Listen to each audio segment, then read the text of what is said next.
All right, so just talk a little bit about what's going on right here. This is a good opportunity. They're doing a 6-cylinder engine swap, and this is great for the pilot. Mechanics know this. Mechanics, most of them probably know more about it than me, but I can talk to you, to your pilots, so you guys let you know what's going on. Everyone knows, or most pilots know about your valves. Each cylinder has a valve, has an intake valve, has an exhaust valve. That's how the fuel air mixture comes in, and it's how the exhaust gets pushed out.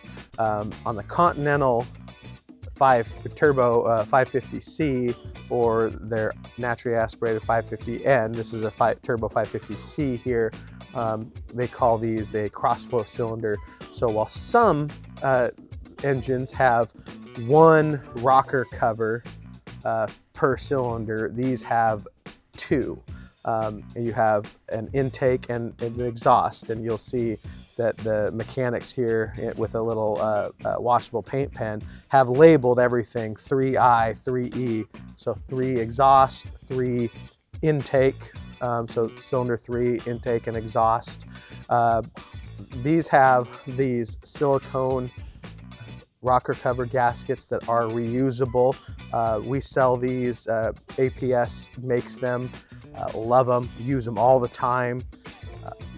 And so they pull the rocker cover gaskets, rocker covers off with the gasket.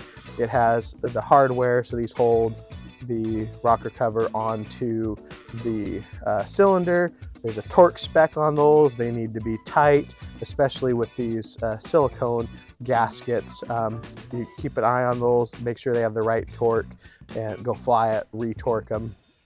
And then you have the push rod tube, which is here, and this contains the push rod, which actuates the valve. This goes between the lifter on the engine. The lifter touches the cam, and as the cam rotates, okay, there's lobes that push the lifter up and down, which push the rocker arm in and out, which actuates the rocker arm pushing in and out on the exhaust valve itself.